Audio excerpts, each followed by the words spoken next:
제가 어디 가도 맞고 다니지는 않는데요. 그렇게 싸움 잘하는 건 아닌데 또 맞고 다니진 않아요. 네, 중학교 1학년 때 저희 반에 전학 온 친구한테 한 번 맞은 적이 있어요. 선제 공격을 당해가지고 힘겨루기 하다가 그 기억이 아직까지도 저한테 굴욕처럼 남아 있습니다. 한 달 이상 제가 얼굴을 들고 다니기 어려울 만큼 강탈을 당해가지고 결안으로 이렇게 막 문지르고 그랬던 적이 있는데, 힘 없으면 저 맞습니다. 세상에서는. 우리나라가 외세 침략을 900번 이상, 약 900번 이상 받았다고요. 세계에서 가장 많지는 않아도 이렇게 침략을 많이 받은 나라는 또 흔치가 않은 것 같습니다. 힘이 없기 때문이죠. 힘이 없으면 이런 어려움을 민족적으로도 겪게 됩니다. 세상에서는 힘이 있어야 돼요. 힘을 가져야. 그런데 이 힘이라는 것이, 이 세상의 힘은 다 유통기한이 있죠. 영원한 패권을 쥐고 있는 나라는 없습니다. 그 강력한 로마라고 하는 제국도 수백 년이 유지된 이후에 흔적도 없이 사라져버리는, 또 어느 개인도 영원한 승자, 강자는 없습니다. 한때 호령하다가도 몸에 병이 들면 언제 그랬냐는 듯 유통기한이 세상에 모든 힘은 다 있습니다. 이솝 우화 가운데 제가 가장 기억에 남는 이야기가 허영심 많은 까마귀라는 내용이에요. 이 까마귀가 다른 새들의 그 예쁜 깃털을 갖다 다 자신에게 치장을 하지만, 그로서 새들의 왕이 되려고 할 때 그 깃털 주인공이죠. 새들이 다 이것을 털어가 버리자 본색이 드러났어요. 까마귀. 우리 인간이 그래요. 원래는 우리가 하나님이 흙으로 지으셨기 때문에 흙의 특성이 뭡니까? 잘 깨집니다. 우리 인간은 본질이 그래요. 약해요. 그 약함을 감춰보기 위해서 뭔가를 가져다가 이렇게 권력도 가져오고 돈도 가져다 자신을 막 치장하지만, 한순간 이게 다 날아가 버리면 본색이 드러나요. 약합니다. 그래서 하나님이 이 흙으로 지은 인생에게 생기를 불어 넣으셔요. 호흡을. 그제서야 존재가 됩니다. 우리는 하나님 없이 살 수 없어요. 하나님 의지하고 예수를 믿고 성령을 받아야 사람다워집니다. 그래서 우리는 겸손한 거예요. 우리 성경의 겸손이란 하나님 앞에서의 우리 겸손, 세상의 어떤 윤리나 도덕 이런 가치 기준 아닙니다. 하나님 앞에 우리 겸손해서 하나님 말을 사랑하고 의지하는 거예요. 여기서 우리의 인간다움이 비로소 나타나게 되는 거예요. 겸손해요. 그리고 너무나 자명한 진리죠. 교만하면 넘어지고 겸손하면 일어서고 살아갈 수가 있습니다. 자, 오늘 약함의 역설이라고 하는 제목인데요. 우리가 약해져야 겸손할 수 있다는 거예요. 겸손은 뭐냐? 첫 번째, 하나님의 계획과 뜻을 받아들이고 인정하는 사람이 겸손한 사람입니다. 오늘 성경 몇 군데 찾아볼 텐데요. 이 변화된, 예수 믿고 변화된 사울이 사람의 손에 이끌려 다니는 것을 네 군데만 찾아보면 확인할 수가 있어요. 사도행전 9장 25절을 보겠습니다. 25절, 그의 제자들이 그랬어요. 여기 다메섹에서 사울이 지금 유대인들의 살해 위협에 쫓겨서 광주리를 타고 도망가는데 누구의 도움을 받습니다. 다메섹에 3년 동안 머무는 동안 벌써 사울에게 제자가 생긴 거예요. 그 제자들의 도움을 얻어서 탈출을 합니다. 한 가지, 또 9장 8절 사도행전, 사울이 땅에서 일어나 눈은 떴으나, 처음에 예수님 만난 이후입니다. 아무것도 보지 못하고 사람의 손에 끌려 다메섹으로 들어갔다. 자, 사람의 손에 끌려서 다메섹으로 들어갑니다. 핸드폰 확인들 하시고 진동으로 하시고 하십시오. 저는 괜찮은데 다른 분들이 방해를 받습니다. 9장 8절에 그랬고 9장 17절 보겠습니다. 아나니아가 떠나 그 집에 들어가서 그에게 안수하여 이르되, 아나니아에게 안수를 받아야, 그래야 이제 눈이 다시 보이기 시작합니다. 사람 손이 닿아야 돼요. 사울이. 한 군데만 더 보겠습니다. 오늘 본문인데요, 9장 27절 함께 읽어봅니다. 여기는 시작. 바나바가 데리고 사도들에게 가서 그가 길에서 어떻게 주를 보았는지와 주께서 그에게 말씀하신 일과 다메섹에서 그가 어떻게 예수의 이름으로 담대히 말하였는지를 전하니라. 예루살렘으로 가서, 여기선 바나바의 도움이 필요했습니다. 사울 혼자서는 사도를 만날 방법도 없었고 자신을 변호할 어떤 실력도 기회도 사울에게는 없었어요. 근데 바나바라고 하는 사람이 이 둘을 이렇게 만날 수 있도록 중매쟁 역할을 잘 했습니다. 자, 어때요? 사울이 예수님 믿기 전에는 스스로 계획과 원함을 가지고, 그것은 기독교인들을 잡아서 투옥하려고 하는 자기의 계획과 원함을 가지고 다메섹을 갔어요. 가다가 예수님 만난 이후로는 사람들에게 붙들려서 사람들의 손에 의해서 그의 시간이 진행이 됩니다. 이게 무슨 말이냐면, 예수님께서 요한복음에 보면 베드로에게 이런 말씀을 하셨어요. 네가 젊어서는 힘이 있을 때, 사울도 힘이 있을 때 띠띠고 원하는 곳으로 다녔다. 사울도 원하는 일을, 계획을 가지고 살았어요. 그러나 내가 늙어서는, 이제 힘이 없을 때, 약해졌을 때 내가 사람들에게 이끌려서 가리라, 그런 말씀을 하셨어요. 하나님은 사람을 통해서 일하십니다. 이걸 꼭 기억하십시오. 여기 지금 아나니아, 다메섹에서 사울의 제자들, 그리고 바나바, 하나님이 이 사람들을 통해서 사울을 이끌고 계신 것입니다. 이제는 자기의 계획과 자기의 원함이 내려놓아지고 하나님의 계획을 인정하고 받아들여 그 계획, 하나님의 원함을 따라 사울의 인생이 움직여져 가고 있습니다.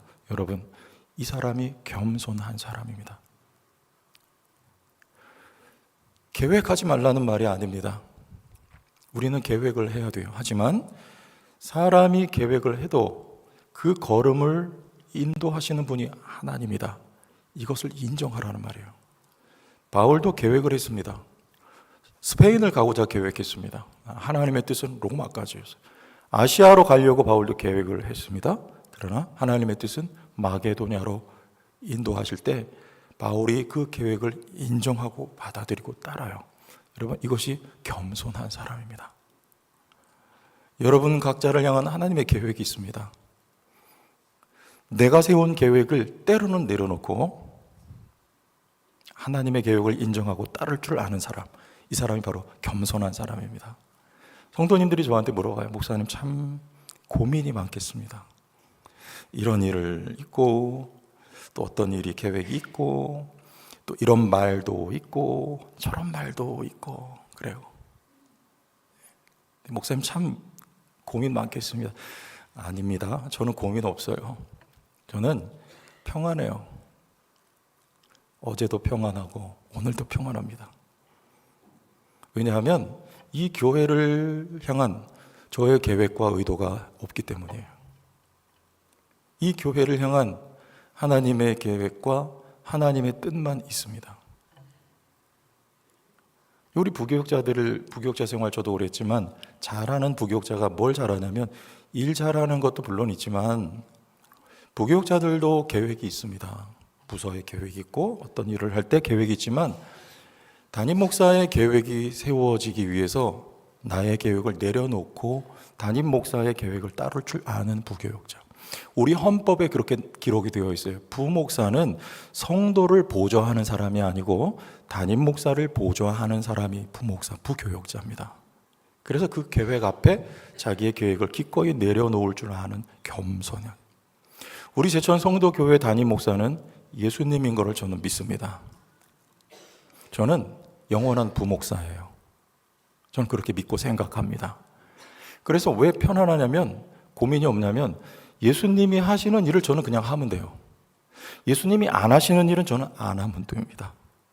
그분이 시키시는 대로 하면 돼요. 그러니까 좀 편안함. 여러분 인생의 오너는 예수님인 것을 인정하시기를 부탁합니다. 주님이 여러분 계획이 있지만 주님이 너를 향한 나의 계획 이것이다 할 때 내 계획을 내려놓을 줄 아는 여러분, 주님의 계획을 받아들이고 인정할 줄 아는, 이게 겸손한 사람입니다. 배우자를 향한 어떤 계획들을 내가 가지고 있는 청년들일지라도 하나님 앞에 하나님의 계획이 있다면, 모르죠? 만나보면 알아요? 그때 내 계획, 내 기준, 키는 얼마, 외모는 누구, 이거 내려놓을 줄 아는 거, 여기 겸손. 그때 하나님이 좋구나, 하나님의 계획이 훌륭하구나, 이거를 경험하게 되는데, 오늘 말씀에 사울이 예루살렘에 갔습니다. 여러분, 이거는 사울이 의도하고 계획하지 않았습니다. 그런데 하나님이 사울을 그 핍박 가운데 예루살렘으로 밀어넣으신 거예요. 자, 여기서 무슨 일이 있었습니까?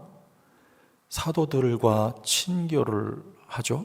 그리고 사도들에 의해서 이 바울이 이방인의 사도로서 인준을 받는 굉장히 중요한 지점이에요. 이 하나님의 계획. 왜? 바울을 하나님이 이방인의 사도로 부르셨기 때문에 이 모태교회, 초대교회, 예루살렘 교회에서 바울이 그런 사도로 인정을 받는다는 것이 꼭 필요한 절차요, 과정이었습니다. 이게 없이 나가면 가뜩이나 고린도 후서에 보면 자신의 사도권을 변호하거든요. 하나님이 일하심을 쫓겨갔지만, 도망갔지만, 밀려갔지만 하나님의 계획이 차근차근 이루어져 가고 있음을 지금 바울은 만나게 되는 것이죠.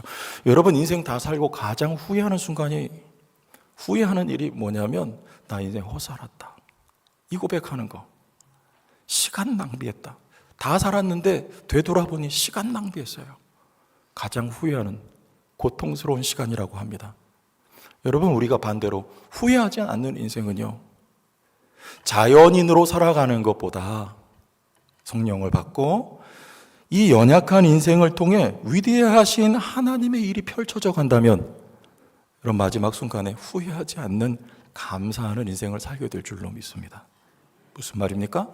하나님의 계획이 여러분을 통해서 이루어져 갈 수 있도록 그 계획을 인정하고 받아들이는 겸손한 성도예요. 첫 번째, 겸손. 두 번째, 겸손이란 하나님을 의지하는 것입니다. 지금 여기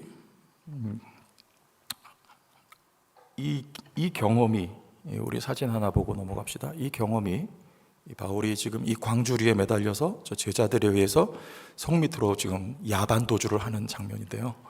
이게 바울에게 있어서는 평생의 굴욕적인 사건으로 기억이 됐던 것 같아요. 왜냐하면 고린도후서 12장에 이 얘기를 합니다.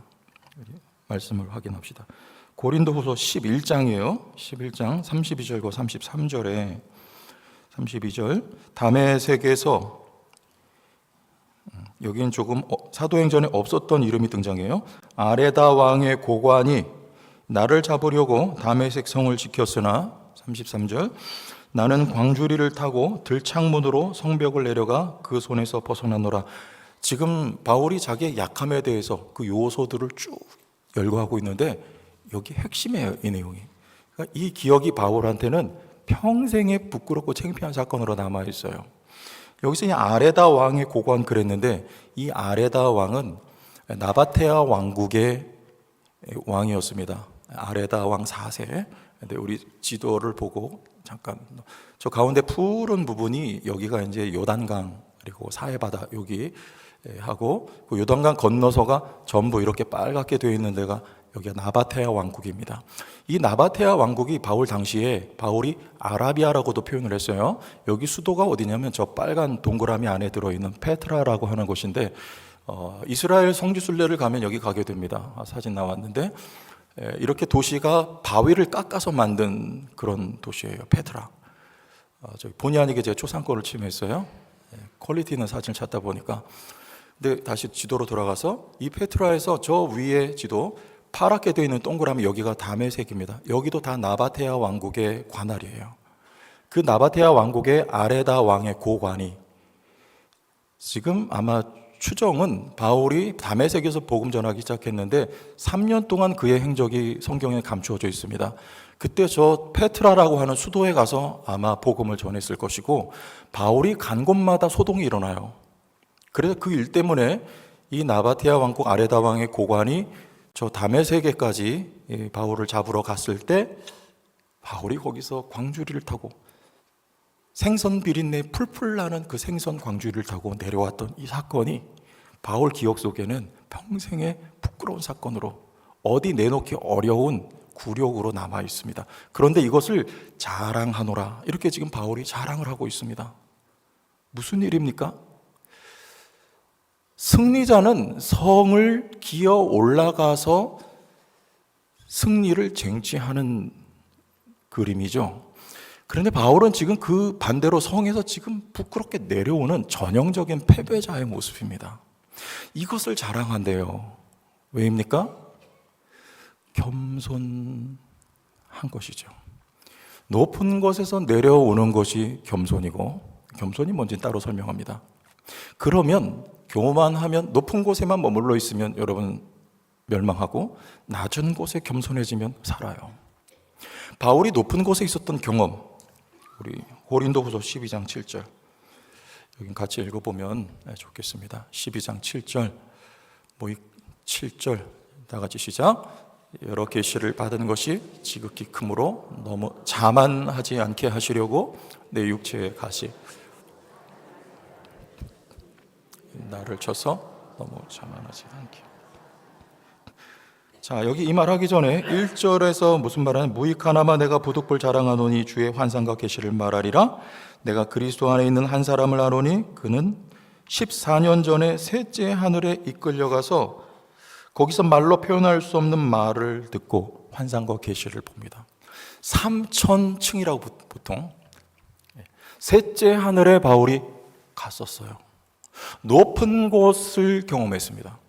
여러분, 바울이 거기서 내려오지 않으면 그 황홀함 속에 늘 그 기억 속에 빠져 살고 그 높은 하늘에 갔었던 것을 자기의 자랑 삼아 이야기한다면 바울에게는 능력이 나타나지 않았을 텐데 그 높은 곳에서 바울이 낮은 곳으로 마치 성 꼭대기에서 광주리를 타고 내려왔던 것처럼 바울이 내려오게 되는데 그 내려오게 된 이유가 바울에게 있었고 우리에게도 있어야 우리를 겸손하게 만드는데 그게 읽었던 7절 다시 한번 보면 여러 계시를 받은 것이 지극히 크므로 너무 자만하지 않게 하시려고 내 육체에 뭘 주셨습니까? 가시를 주셨어요. 가시가 있어서 높은 데서 내려오는 거예요. 여기서 가시는요 요만한 가시 이거 아니고요 스콜롭스라고 하는 이 가시는 가시가 아닌 말뚝 또는 날카로운 꼬챙이에요. 꼬챙이, 커다란 꼬챙이. 고대에 꼬챙이형이 있었대요. 십자가처럼.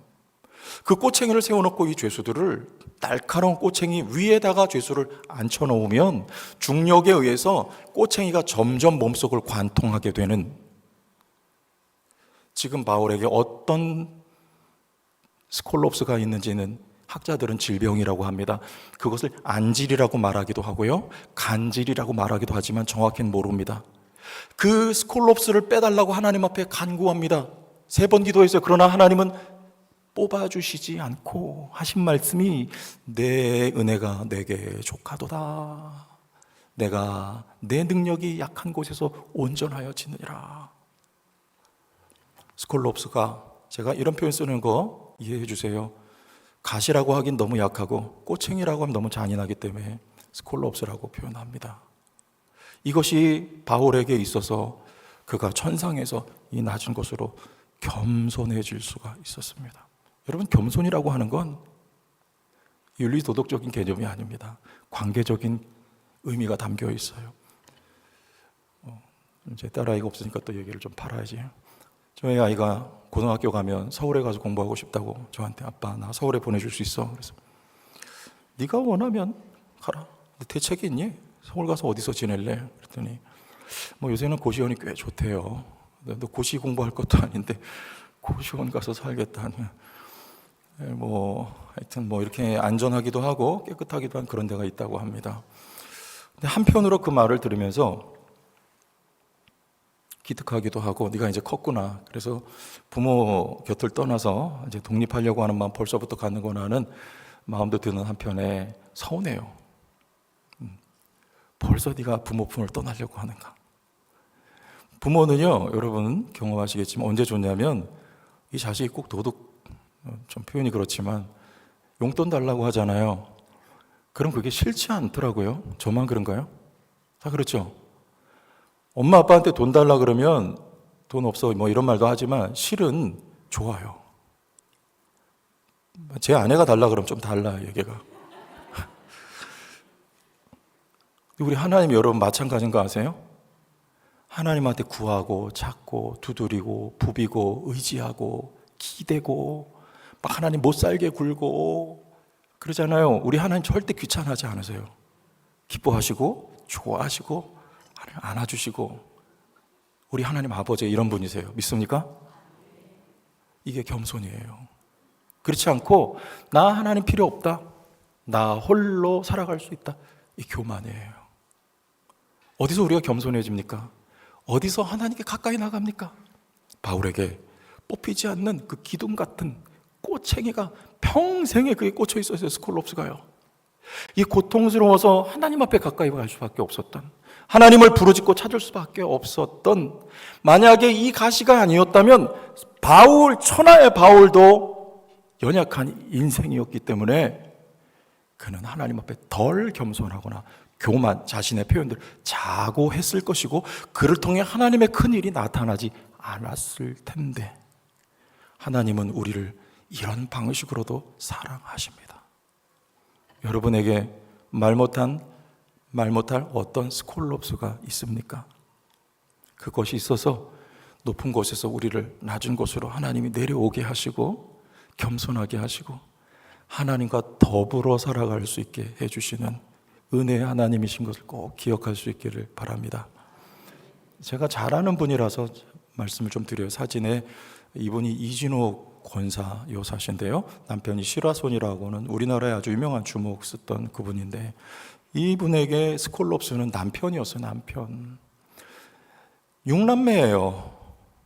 근데 집에를 안 들어와요. 건달 협객 이렇게 말하지만 밖에 나가서 뭘 하는지 모르고 돈을 안 벌어다 주니까 이 연약한 여인 혼자 6남매를 어떻게 기릅니까? 처음엔 이분이 교회 가자고 하면 도망 다녔대요. 근데 나중에는 갈 수밖에 없는, 왜? 스콜롭스가 있었으니까요. 너무나 괴롭고 홀로 힘들었어요. 먹을 게 없어요. 그래서 하나님 앞에 기도하기 시작했어요. 도와달라고. 한번 말씀드렸죠. 후라이팬에 생선 여러 마리가 튀겨지고 있는데 꿈에 그 가운데 한 마리가 새카맣게 타들어가면서 살려달라고. 근데 그게 보니까 자기들이에요. 그렇게 고난 속에 하나님 앞에 기도하다가 능력이 나타났어요. 병자가 고침을 받고 식물인간이 살아나더라니까요.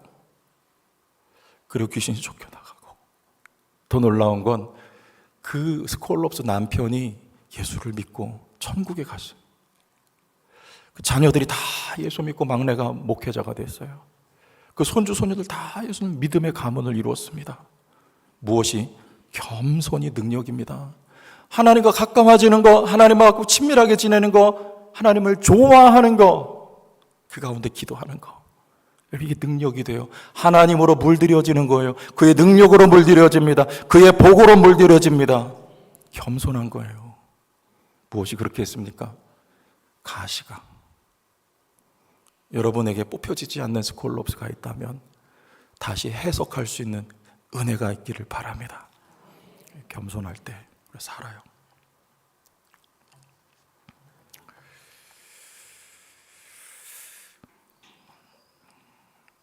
로마를 뒤흔든 낯선 종교라는 책이 요즘 서점에 나와 있습니다. 이것은 로마인의 시각으로 본 1세기, 2세기, 3세기 그리스도인들에 대한 내용들을 담고 있습니다. 이 책에 보니까 이런 말이 있어요. 그리스도인들에겐 신전도 사제도 신상도 없더라. 세상의 모든 종교는 신전이 있어요. 사제가 있어요. 신상이 있어요. 불상이 있고 다 있어요. 근데 기독교인들에겐 그게 없어요. 그리고 가정에서 비밀이 모이더라. 가정에서.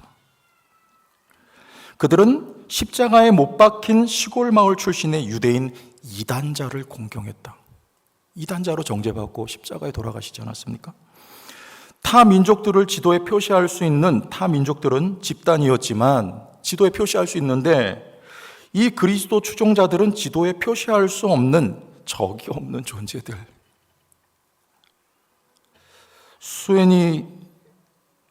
수에토니우스라고 하는 사람이 이렇게 말했어요. 기독교인들을 새롭고 악의적인 미신을 신봉하는 분파라고 기록을 했어요. 여러분 근데 이상하지 않아요? 로마인들의 시각으로 볼 때는 이런 이상한 집단인 기독교인 그리고 교회가 수세기가 지나자 기하급수적으로 성장을 했습니다. 수를 다 셀 수가 없을 만큼 교회가 성장을 했어요. 여러분 이건 무슨 일입니까? 그들은 하나님을 의지할 수밖에 없는 겸손한 처지에 있었습니다.